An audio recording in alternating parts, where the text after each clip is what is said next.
जय हिंद दोस्तों, बहुत बहुत स्वागत है आपको अपना चैनल RS गाइड स्टडी पे।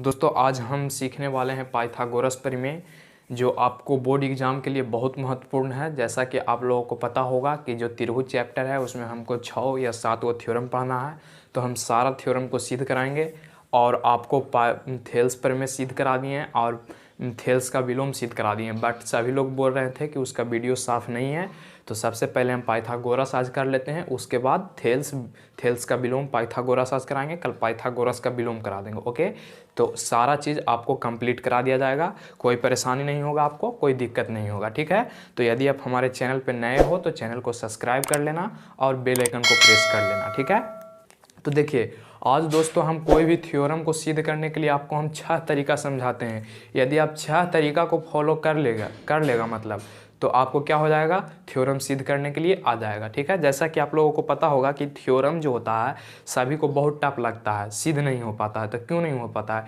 क्योंकि स्टेप आपको मालूम नहीं रहता है। तो आज हम सारा स्टेप आपको बताएंगे और सिद्ध करने के लिए भी सिखाएंगे। ठीक है, देखिए सबसे पहले भाई जी हम यहाँ पे आज पाइथागोरस प्रमेय सीखने वाले हैं, तो उसका कथन हम लिख दिए। ठीक है, कोई दिक्कत इससे किसी को नहीं, ये कथन लिख दिए, कथन आपको हम याद भी करवा देंगे, कोई प्रॉब्लम नहीं। देखिए सबसे पहले आप समझिए कि 6 स्टेप क्या है। कोई भी थ्योरम जो होता है भाई जी, थ्योरम के सिद्ध करने के लिए, ठीक है, थ्योरम जिसको हम लोग परिमेय बोलते हैं, ठीक है ना, परिमेय के सिद्ध करने के लिए कितने रूल हैं? तो रूल की जो संख्या है भाई जी 6 है। रूल की संख्या क्या है? 6 है।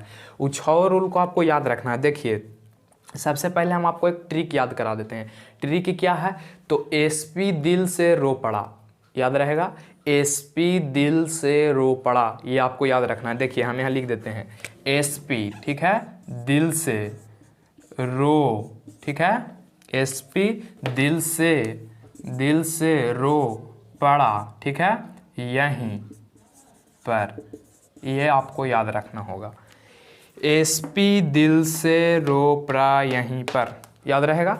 देखिए ये एक ट्रिक हुआ जिसके माध्यम से आप 6 रूल को याद रख सकते हैं। ठीक है, ये जब रूल आपको याद रहेगा तो कोई प्रॉब्लम आपको नहीं होगा। ठीक है, 10 से 15 मिनट के क्लास में आपको हम पूरा इसका पाइथागोरस प्रमेय हम सिखा देंगे। ठीक है ना। देखिए तो सबसे पहले क्या याद रखना, एसपी दिल से रो पड़ा यहीं पर। ठीक है, एसपी डैट मीन्स हुआ साधारण प्रतिज्ञा, एस से साधारण, पी से प्रतिज्ञा, यानी साधारण प्रतिज्ञा। ठीक है, साधारण प्रतिज्ञा, और साधारण प्रतिज्ञा क्या हम लोग बोलते हैं भाई जी? कथन। क्या बोलते हैं? कथन। जो जैसा कि कथन हम ऊपर लिख दिए हैं, कथन को ही हम साधारण प्रतिज्ञा बोलते हैं और साधारण प्रतिज्ञा को ही कथन बोलते हैं। दिल से यानी दिया गया है, क्या दिया गया है वो आपको देखना है। ठीक है, दिल यानी दिया गया है। ठीक है, दिल यानी दिया गया है। एस से होता है सिद्ध करना है, कि क्या सिद्ध करने के लिए है। ठीक है ना, सिद्ध करना, क्या आपको सिद्ध करना है उस चीज़ को आपको लिखना पड़ेगा।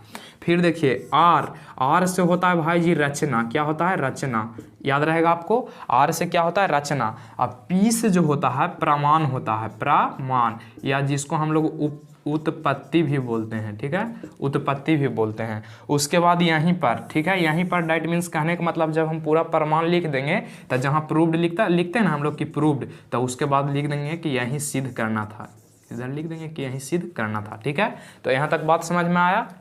पहला बात क्या समझ में आया आपको कि एसपी दिल से रो पड़ा यहीं पर, याद हो गया ये, एसपी दिल से रो पड़ा यहीं पर। एसपी डैट मीन्स साधारण प्रतिज्ञा जिसको कथन भी बोलते हैं।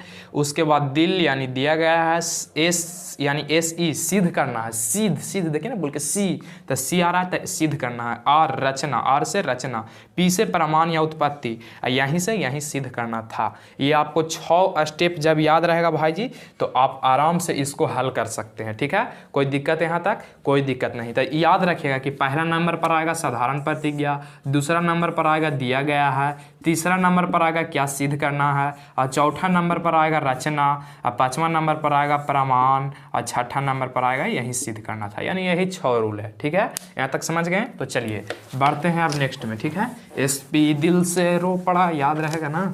चलिए तो यहाँ तक तो आप बात समझ गए हैं। देखिए अब कथन क्या कहता है, आप लोग क्लास 9th 8th 7th सब में पढ़े होंगे कि कर्ण के स्क्वायर बराबर आधार के स्क्वायर प्लस लंब के स्क्वायर। यही चीज़ आज क्लास 10th में हमको सिद्ध करना है। पढ़े ना कि कर्ण के जो स्क्वायर होता है लंब के स्क्वायर और जोड़ाधार के स्क्वायर के बराबर होता है। ये चीज़ आप पढ़े हैं। तो इसी चीज़ को आज हमको क्लास 10th में सिद्ध करना है। तो आसानी से सिद्ध करेंगे, डरना क्या। देखिए कथन क्या कहता है। पहला आया कथन, जिसको हम साधारण प्रतिज्ञा भी बोलते हैं। तो कथन आया कि एक समकोण त्रिभुज, ठीक है, एक समकोण त्रिभुज का कर्ण, ठीक है ना, कर्ण का वर्ग शेष दो भुजाओं के वर्ग के योग के बराबर होता है। कहने का मतलब हुआ, आप लोग क्लास 9th या 10th में भी पढ़े होंगे, 9th में भी, 10th में ट्रिग्नोमेट्री में पढ़े होंगे, इस प्रकार से पढ़े होंगे। देखिए पहले हम समझा देते हैं, पहले हम बैक देते हैं और बाद लिखा देंगे, ठीक है। तो देखिए आप लोग पढ़े होंगे तो क्या पढ़े होंगे, ये मान लीजिए ए है, बी है, सी है, तो इसको हम लोग कर्ण बोल देते हैं और इसको हम लोग आधार बोल देते हैं और इसको लंब बोल देते हैं। सिंपल भाषा में बोलते हैं, ठिट्टा आता तब ना बदलता है। अभी सिंपल में क्या बोलेंगे, खड़ा लंब, पड़ा आधार और तिरछे जो कर्ण। तो आप हम फार्मूला क्या निकाल देते हैं कि कर्ण के स्क्वायर, ठीक है, कर्ण के जो स्क्वायर होता है आधार के स्क्वायर और जोड़ लंब के स्क्वायर के बराबर होता है। ये बात आप कर देते हैं कि नहीं कर देते हैं। तो देखिए, तो कर्ण के काम कौन कर रहा है, AC कर रहा है। तो हम लिख सकते हैं कि AC के स्क्वायर बराबर आधार कितना है, BC के स्क्वायर और जोड़ में क्या हो जाएगा, तो AB के स्क्वायर। ये होता है कि नहीं। यदि फार्मूला हम निकालें तो ये होता है। यहाँ तक बात समझ में आ गया कि ये हम फार्मूला पढ़े हैं क्लास 8 में कि कर्ण के स्क्वायर बराबर आधार के स्क्वायर जोड़ लंब के स्क्वायर। यहाँ कर्ण के काम कर रहा था AC, तो AC, यहाँ BC आधार के काम तो BC और लंब के काम AB तो AB। कोई दिक्कत यहाँ तक, कोई परेशानी होना भी नहीं चाहिए। तो चलिए अब देखिए आप और ध्यान दीजिएगा। ध्यान क्या दीजिएगा, सपोज आपको हम 3 त्रिभुज के बारे में पहले समझाते हैं और 3 त्रिभुज जब समझ जाइएगा ना तो सिद्ध हो गया, कोई भारे नहीं है। देखिए ये एक समकोण त्रिभुज है, कोई दिक्कत यहाँ तक किसी को, इस समकोण त्रिभुज है, चलिए कोई दिक्कत नहीं। 90 डिग्री कौन बन रहा है ना, देखिए ना यहाँ पे 90 डिग्री बन रहा है। यहाँ पे A है, यहाँ पे B है, यहाँ पे C है। सपोज मतलब यहाँ से देखिए तो B कोण से यदि हम लंब मान लिया जाए कि ई वाला AC भुजा पर लंब डाल दें, देखिएगा ध्यान से समझिएगा, ध्यान से। BC से यानी सॉरी B कोण से हम AC भुजा पर एक लंब डाल दिए। देखिए तो AC भुज बना है, तो एरा पर हम एगो लंब डाल दिए, कोई दिक्कत, तेरा नाम दे दिए D। तो आप बताइए कि के भाग में बट गया। सपोज यहाँ पे ध्यान दीजिएगा, के भाग में बट गया, ये थोड़ा सा ध्यान। तो चलिए यहाँ पे हम क्या बता रहे थे भाई जी कि एक त्रिभुज है, ठीक है। इस त्रिभुज को जब हम B कोण से एगो लंब डाल दिए AC भुजा पर और ओकर नाम हमें दे दिए कि D है, कोई प्रॉब्लम। तो देखिए तो आप बताइए कि त्रिभुज एरा में के गो बन गया। तो आप कहिएगा, देखिए पहला त्रिभुज बन गया, एक त्रिभुज देखिए बना, फिर यहाँ से ई वाला बना और यहाँ से एगो पूरा बड़का बना कि नहीं बना, जे बताइए आप। के त्रिभुज बन रहा, 3 त्रिभुज, तीनों त्रिभुज के हम अलग करके दिखा देते हैं ताकि हम प्रमाण लिखें उसको में आपको कन्फ्यूजन ना हो। देखिए पहला तो एगो पहले से त्रिभुज ही था, देखिए यहाँ ध्यान दीजिएगा, थोड़ा सा बात आप समझिएगा ना भाई जी, बन जाएगा। देखिए यहाँ पर पहले से एक त्रिभुज था ABC, ये तो था, इसी को ना हम बांटे। देखिए तो ध्यान दीजिएगा, इसी को बांटे तो 2 भाग में बटा। तो पहला भाग कौन हुआ, मेरा नाम दे दीजिए D, तो पहला भाग हो गया ADB। तो एगो बन गया त्रिभुज मेरा, यहाँ पे ध्यान दीजिएगा, एगो त्रिभुज बन गया DAB, ये वाला बना। अच्छा दूसरा त्रिभुज कौन बन गया, तो दूसरा त्रिभुज बन गया ई वाला। देखिए दूसरा त्रिभुज कौन वाला बन गया, तो DBC। देखिए यहाँ पे ध्यान दीजिए, ई वाला DBC, ऊपर वाला तो ई वाला तो लिखे कि यही पटवा लिख दिए, तो दूसरा पटवा, तो ये पहला पार्ट हो गया, ये दूसरा पार्ट हो गया, इसको आप मिटा देते हैं। तो ये तीसरा पार्ट जब बड़का था, जब बड़का है, कोई दिक्कत किसी को, यानी 3 पार्ट में बट गया था। यहाँ तक तो कोई के प्रॉब्लम नहीं होना चाहिए भाई जी, यहाँ तक होना ही नहीं चाहिए। ये तीनों त्रिभुज हमको खाली समझाना था कि कैसे बन रहा है, जो उसके बाद आप बना लीजिएगा। देखिए तक अब जो मेरा काम है वो काम को हम क्या करेंगे, पूरा करेंगे। देखिए किस प्रकार से पूरा करेंगे, तो साधारण प्रतिज्ञा तो हो गया, उसके बाद क्या आता है, साधारण प्रतिज्ञा के लगले हम आकृति बना लेंगे, ठीक है। तो कहा हमको कि एक समकोण त्रिभुज के कारण, एगो समकोण त्रिभुज लीजिए, ठीक है, एगो समकोण त्रिभुज लिए, ठीक है ना। देखिएगा यहाँ ध्यान दीजिएगा, एगो समकोण त्रिभुज लिए, ठीक है, और समकोण त्रिभुज के नाम दे दीजिए A, यहाँ पे B, यहाँ पे C। किसी को प्रॉब्लम, एक समकोण त्रिभुज ले लिए, उसका नाम दे दिए ABC, यहाँ पे दे दिए 90 डिग्री, कोई प्रॉब्लम यहाँ तक किसी को प्रॉब्लम, कोई प्रॉब्लम नहीं। ई बी कोण पर दे दीजिए एक लंब, बी कोण पर एक दे दीजिए क्या, लंब, ठीक है। ये लंब दे दिए, यहाँ पे भी 90 डिग्री बनाएगा, यहाँ पे भी 90 डिग्री बनाएगा। ई बिंदु के नाम दे दिए डी, जैसा कि अभी हम किए थे, ठीक है। यहाँ तक बात समझ में आया। पहले एक समकोण त्रिभुज कथन लिख के एगो आकृति बना लेंगे समकोण त्रिभुज के, और आप बीच से 2 भाग से डिवाइड कर देंगे, ठीक है। तो देखिए ये कोण बी भी 90 डिग्री बन रहा है, और यहाँ पर भी 90 बन रहा है, कोई दिक्कत, एजा पर भी 90 डिग्री बन रहा है, और यहाँ पर भी 90 डिग्री, और यहाँ पर तो 90 डिग्री है, ये था, कोई दिक्कत किसी को, यहाँ तक तो प्रॉब्लम नहीं होना चाहिए। चलिए जब आकृति बन जाएगा भाई जी, तब कहा हमको क्या, अब लिखेंगे यहाँ से दिया गया है, यहाँ पे दूसरा, ये पहला स्टेप हो गया। दूसरा स्टेप हमको क्या कहता है इसी में, तो दूसरा स्टेप कहता है हमको क्या, दिया गया है ना। तो इसको ध्यान दीजिएगा, दूसरा स्टेप लिखेंगे दिया गया है, ठीक है, दिया गया है कि, दिया गया है कि यहाँ लिख देंगे। देखिए ट्रिके होता था, एसपी दिल से, दिल यानी दिया गया है, एसपी दिल, तो दिया गया है क्या, तो दिया गया है हमको कि ए बी सी त्रिभुज, इधर दे देंगे। देखिए यहाँ पे लिखिएगा कैसे, जे त्रिभुज ए बी सी एक समकोण त्रिभुज है। कैसा त्रिभुज है, समकोण त्रिभुज है, ठीक है, त्रिभुज है, कोई प्रॉब्लम किसी को। यहाँ तक लिख लीजिएगा कि त्रिभुज ए बी सी एक समकोण त्रिभुज है, जिसका, देखिएगा जिसका कोण बी कहाँ है, देखिए तो कोण बी के जगह पे 90 डिग्री, जिसका कोण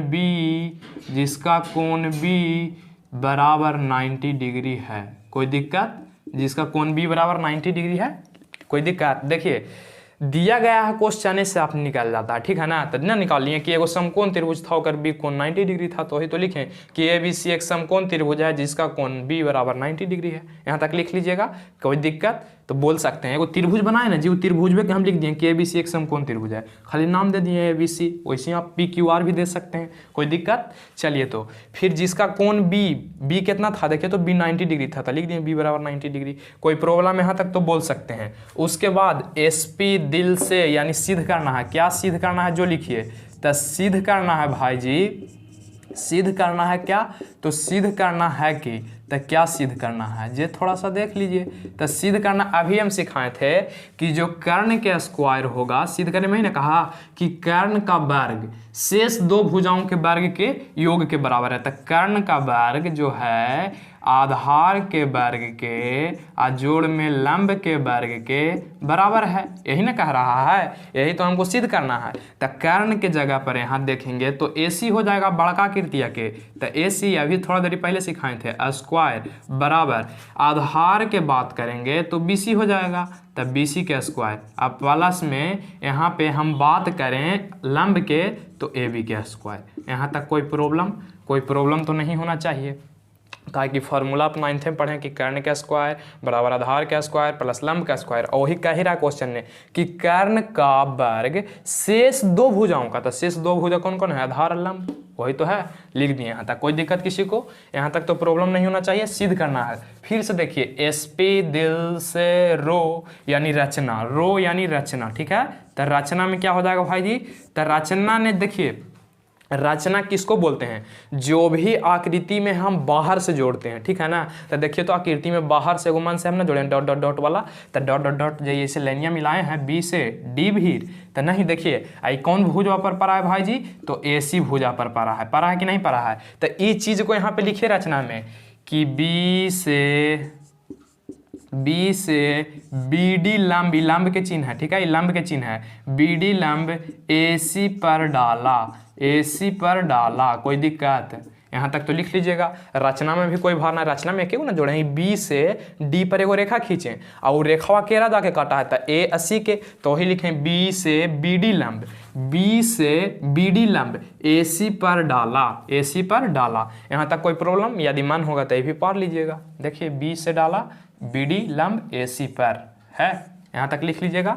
रचना तक सभी लोग पहुँच जाएंगे, तो कोई दिक्कत यहाँ तक, कोई प्रॉब्लम तो बोल सकते हैं। यहाँ तक हो गया, तो चलिए अब हम बढ़ेंगे प्रमाण में, ठीक है। रचना के बाद देखिए ना, पढ़िए एसपी दिल से रो पड़ा, यानी अब यहाँ पे क्या आएगा, प्रमाण आएगा। क्या आएगा भाई जी, प्रमाण आएगा। ठीक है, तो प्रमाण को हम करते हैं, इसका एक स्क्रीनशॉट करिए, कहा कि प्रमाण थोड़ा बड़ा होने वाला है। इस आकृति को सिर्फ हम रखेंगे, बाकी सारा को मिटा देंगे, कोई प्रॉब्लम। तो इसका एक स्क्रीनशॉट सबसे पहले आप कर लीजिए। ठीक है, चलिए अब देखिए यहाँ पे हमको समझना है क्या, प्रमाण। ठीक है ना, तो प्रमाण के लिए भाई जी सबसे पहले एक छोटा त्रिभुज, फिर एक बड़ा त्रिभुज। तो छोटा त्रिभुज देखिए कौन ले रहे हैं, जो यहाँ पे ध्यान आपको देना है कि छोटा त्रिभुज कौन ले रहे हैं, तो ए डी बी का नाम लिख दीजिए यहाँ पे, ए त्रिभुज ए डी बी। कोई दिक्कत, देखिए ए डी बी, ये एक छोटा त्रिभुज हुआ। आज पहले से बड़का त्रिभुज था, तब बड़का ए बी सी था, ए बी सी था कि नहीं, वाह त्रिभुज ए बी सी। कोई प्रॉब्लम, त्रिभुज छोटा लिए फिर बड़ा लिए, उसी प्रकार से ये छोटा लेंगे फिर बड़ा का लेंगे। ठीक है ना, तो पहले हम चले हैं ए डी बी में। अब यहाँ पे आप देखेंगे तो छोटका त्रिभुज में जो 90 डिग्री बन रहा है यहाँ पे बन रहा है ना, अब बड़का त्रिभुज में बी पर बन रहा है। तो आपको पता होगा दोनों कोण को क्या कर लेंगे, बराबर कर लेंगे, क्योंकि दोनों 90 डिग्री का बन रहा है। कौन कौन, तब बन रहा है, जो उसको नाम लिख लीजिए, तब बन रहा है कोण ए डी बी, 90 डिग्री बन रहा है छोटका में। तो ए डी बी बराबर बड़का में कहाँ बन रहा है, तब बड़का में बी पर बन रहा है ना, तो ए बी सी बराबर ए बी सी किससे हो रहा है, तो समकोण से हो रहा है। किस चीज़ से हो रहा है भाई जी, तो समकोण से। ठीक है, चलिए आगे बढ़िए। एक चीज़ आपको और कॉमन नज़र आया होगा कि जो कोण ए है ना, कोण ए, ये कोण ए दोनों में बराबर है। देखिए ए डी बी में भी आ रहा है, ए बी सी में भी आ रहा है। फिर से देखिए ए डी बी में भी आ रहा है, ये त्रिभुज में भी आ रहा है, और त्रिभुज ए बी सी में भी आ रहा है। तो यानी हम यहाँ कह सकते हैं कि कोण ए बराबर में कोण ए, क्यों भाई जी, तो संगत कोण से। किस कोण से, संगत कोण से। ठीक है, संगत कोण से, यानी दोनों का जो कोण है संगत है। और आपको पता होगा क्लास 10th में समरूपता का नियम, ऐसे आप लोग अभी नहीं पढ़े होंगे, तो पढ़े होंगे तो ठीक है, नहीं पढ़े होंगे तो जान लीजिए। यदि जब दो त्रिभुज का दो कोण आपस में बराबर होता है तो उसको हम समरूप बोलते हैं, है कि नहीं।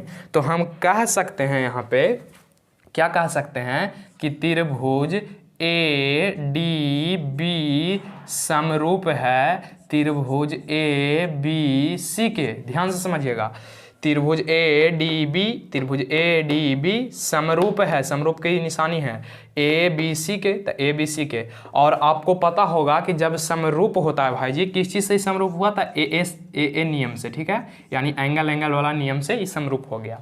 तो इसके संगत भुजा समानुपाती होता है। फिर से ध्यान से समझिएगा, इसके संगत भुजा तो देखिए समानुपाती होता है। याद रखिए सिर्फ कि जब दो त्रिभुज के दो कोण आपस में बराबर हो जाते हैं तो समरूप के नियम से उसके संगत भुजा समानुपाती होती है। तो संगत भुजा, तो देखिए संगत भुजा कहने का मतलब क्या हुआ कि डी के अनुसार देखेंगे हम, तो डी के अनुसार कौन हो जाएगा, यहाँ पे ध्यान दीजिएगा, तो डी के अनुसार क्या हो जाएगा, तो यहाँ पे ध्यान दीजिएगा ए डी बटा में ई त्रिभुजवा में ए बी बराबर, यहाँ पे ध्यान दीजिएगा।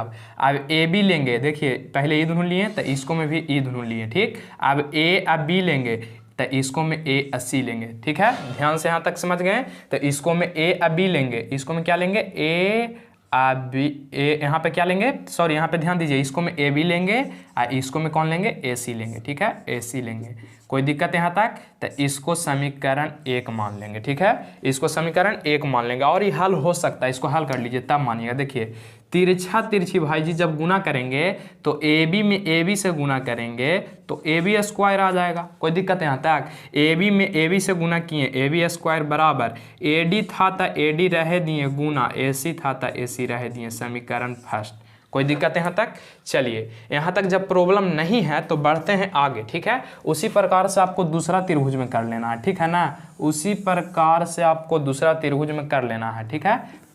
जब दूसरा त्रिभुज में कर लीजिएगा ना तब आपको समझ में आने लगेगा, ठीक है। देखिए यहाँ पे तो अब चलेंगे भाई जी, एगो छोटका त्रिभुज तो ले लिए, अब दूसरा छोटका त्रिभुज कौन बच रहा, तो दूसरा छोटका त्रिभुज बच रहा है बी डी सी, तो त्रिभुज बी डी सी वाह लिख दीजिएगा बा, या और लिख सकते हैं कोई दिक्कत नहीं। त्रिभुज बड़का फिर लीजिए, इसको में भी बड़का, इसको में भी बड़का इधर रहेगा, तो ए बी सी में कोई दिक्कत। इसको में भी देखिएगा तो कोण डी बन रहा है जो 90 डिग्री बन रहा है। चलिए तो इसको में कोण 90 डिग्री वाला लिख दीजिए पहले, तो कोण 90 डिग्री वाला कौन हो जाएगा, B D C, B D देखिए यहाँ पे 90 डिग्री बन रहा है, यहाँ पे 90 डिग्री बन रहा था, बी डी सी बराबर बड़का में देखिए बड़का त्रिभुज, तो बड़का त्रिभुज में ए बी बन रहा ना, तो ए बी सी, तो इसको भी बराबर कर लेंगे, ए बी सी किस चीज़ से हुआ भाई जी, तो समकोण से हुआ। किस चीज़ से हुआ, तो समकोण से हुआ। यहाँ तक कोई प्रॉब्लम। नेक्स्ट में बढ़िए, उसके बाद देखिए इसको में ई भुजा सम अथी हो रहा है, संगत हो रहा है, यानी मिल रहा है। देखिए बड़का त्रिभुज ए बी सी में ई आ रहा है सी, और छोटका त्रिभुज तो बी डी सी, यानी सी दोनों त्रिभुज में आ रहा है, तो यानी हम यहाँ लिख सकते हैं कि कोण सी बराबर कोण सी किस चीज़ से भाई जी, तो संगत कोण से। यहाँ तक कोई प्रॉब्लम। दोनों में समकोण संगत कोण चुनना है, तो अब जानते हैं कि जेकर दो कोण बराबर होकर संगत भुजा समानुपाती हो जाएगा, तो यहाँ पे लिख देंगे कि त्रिभुज बी डी सी अथी समरूप है त्रिभुज ए बी सी के, है कि नहीं, किस चीज़ से, तो ए नियम से। ठीक है, ए नियम से लिख दीजिएगा, एंगल वाला नियम से ये समरूप हो गया। और जब समरूप हो गया भाई जी, तो आप आसानी से लिख सकते हैं। देखिए इसको में धर लीजिएगा आप डी सी पीछे से, तो इसको डी सी या बट्टा में क्या हो जाएगा, बी सी। अब धरिए यहाँ पे बी डी, अब क्या धरेंगे, सॉरी अब धरेंगे, देखिए पहले धरे हम ई दुनू के, ठीक है, फिर इसको में धर लिए ई दुनू के अनुपात निकाल दिए बराबर। अब इसको में किसको धरेंगे जी, आपको थोड़ा सा ध्यान देना, ठीक है ना, थोड़ा सा ध्यान देना था। अब बी सी धर लेंगे, तो एरा में धर लेंगे ए सी, ठीक है, एरा में बी सी या बट्टा में ए सी, ठीक है, यहाँ तक हो गया। इसको भी क्रॉस मल्टीप्लीकेशन कर लीजिए, इसको इससे गुना, इसको इससे गुना, तब बी सी स्क्वायर बराबर डी सी गुना ए सी, समीकरण नंबर 2। यहाँ तक चलाइएगा। देखिए इसको में हम सबसे पहले क्या करें, जो समझिएगा, देखिए थोड़ा सा यही 2 पॉइंट आपको याद रखना है कि इसको में हम धरें तो ए डी, इसको में आगे वाला 2 धरें, तो इसको में भी आगे वाला 2 धर लिया, अनुपात निकाल दिए। फिर आगे वाला एगो पीछे वाला, यानी ए बी धरें तो ए बी, इसको में भी ए धरें या पीछे वाला, यानी एगो आगे वाला एगो पीछे वाला, तो ए सी। यहाँ तक तो हो गया, निकल गया। तो इसको में हम क्या करें जी, देखिएगा पीछे से पहले 2 धरें, तो एरो में क्या करेंगे हम, एरो में हम क्या करेंगे, पीछे से 2 धरेंगे, वो दोनों का अनुपात निकालेंगे, तो पीछे से डी सी, पीछे से बी सी, अनुपात हो गया बराबर। यहाँ देखिए अब एगो आगे वाला एगो पीछे वाला, एगो आगे वाला एगो पीछे वाला, तो आगे में बी एस सी, तो बी सी, एरा में आगे ए एस सी, तो ए सी, बटा दोनों का अनुपात निकाल दिए, ये आ गया। अब कोई दिक्कत, समीकरण 1 और समीकरण 2 आ गया है। अब आपके सामने हल कर लीजिए, तो लिखेंगे हाँ समीकरण 1 तथा 2 को जोड़ने पर, ठीक है, जोड़ने पर, तो जोड़ दीजिए समीकरण 1 तथा 2 को जोड़ने पर। देखिए LHS को LHS दने जोड़ेंगे, RHS को RHS दने जोड़ेंगे। तो देखिए तो ये LHS दने है, ये RHS दने है, ये LHS दने है, ये RHS दने है, कोई दिक्कत। तो RHS दने के RHS दने जोड़िए, तो RHS LHS पहले जोड़िए, तो LHS AB के स्क्वायर प्लस NLHS कितना है जी, तब BC के स्क्वायर, कोई दिक्कत, बराबर कर लीजिए। अब RHS जोड़िए, तो RHS इसको में कितना है, तो AD गुना AC, AD गुना AC, ठीक है, AD गुना AC है ना RHS में, ये लेफ्ट राइट, तो लेफ्ट वाला के जोड़ लिए। लेफ्ट में इधर था AB, तो AB, इसको लेफ्ट में था BC, तो BC, ये दोनों को जोड़ लिए। अब राइट वाला के, तो राइट में इधर AD गुना AC है, एने देखेंगे तो DC गुना AC है, प्लस DC गुना में AC, ठीक है, DC गुना में AC। यहाँ तक कोई प्रॉब्लम, यहाँ तक सब आ जाइएगा, जैसे वैसे लिख दीजिए। तो AB स्क्वायर अब प्लस के BC स्क्वायर, अब बराबर एन देखिए तो AC एरो में कॉमन ले लीजिए, तो यहाँ पे हो जाएगा AC कॉमन, तब बच जाएगा इसको में क्या भाई जी, देखिए AC जब निकल गया एरा में से, तो एरा में सिर्फ बचेगा AD, अब प्लस है तो प्लस, AC एरो में से निकल गया तब बचेगा DC, कोई दिक्कत, यहाँ तक किसी को परेशानी। अब आइए थोड़ा सा फिगर पर आइएगा, तो देखिए तो डी सी। तो हम देखिए तो यदि ए सी हमको लिखे के मन है, सपोज बात के मतलब ए सी लिखे के मन है, तो कोची कहेंगे कि ए डी, देखिए ए डी आप प्लस में डी सी बोल सकते हैं। देखिए तो बराबर ए सी ना होगा, ध्यान से समझिएगा। हमको लिखना है मान लिया जाए ए से सी, तो हम कह सकते हैं कि ई पटवा पहला पार्ट है दूसरा पार्ट, ये दोनों के जोड़ देंगे तो ए सी प्राप्त हो जाएगा। होगा कि नहीं होगा? तो देखिए ए डी प्लस में D C, A D plus में डी सी बराबर ए सी कह सकते हैं। ए डी प्लस में डी सी बराबर ए सी। देखिए वही चीज़ लिखें, ए डी प्लस में डी सी बराबर ए सी। तो ये दोनों के जगह पे हम पूरा के जगह पे क्या रख सकते हैं? ए सी रख सकते हैं। तो जैसे वैसे लिख दीजिए ए बी के स्क्वायर प्लस में बी सी के स्क्वायर बराबर में ए सी, यहाँ पे गुना में क्या हो जाएगा भाई जी? ये दोनों के मिला के ए सी। कोई प्रॉब्लम? यहाँ तक तो कोई प्रॉब्लम नहीं होना चाहिए। अब इसको जैसे वैसे लिख दीजिए, तो ए बी के स्क्वायर प्लस बी सी के स्क्वायर बराबर ए सी गुना ए सी का स्क्वायर। इसको सीधा करके लिख दीजिए, तो ए सी के स्क्वायर जोड़ ए बी के स्क्वायर जोड़ बी सी के स्क्वायर। यहाँ पे लिख देंगे कि यही सिद्ध करना था, बस यही ना लाना था, यही सिद्ध करना था। कोई प्रॉब्लम? यहाँ तक कोई किसी को प्रॉब्लम? बस इसको हल कर देना था। तो ये आ गया, आपका साबित हो गया। तो चलिए दोस्तों आज के लिए बस इतना ही। इसका एक स्क्रीनशॉट कर लीजिए। मिलते हैं हम कल पाइथागोरस के विलोम के साथ, ठीक है? थोड़ा बहुत गड़बड़ी यहाँ पे हो रहा होगा, लेकिन समझिएगा कि एक धारेंगे पहले आगे पीछे, देखिए पीछे वाला दुनून, तो इसको भी पीछे वाला धारेंगे दुनून, अनुपात निकाल देंगे। थोड़ा सा हो रहा है कन्फ्यूजन, वीडियो को पॉज करके देखिएगा, समझ में आ जाएगा। तो आज के लिए बस इतना ही। लाइक एंड शेयर करते रहिएगा, ठीक है? Thank you.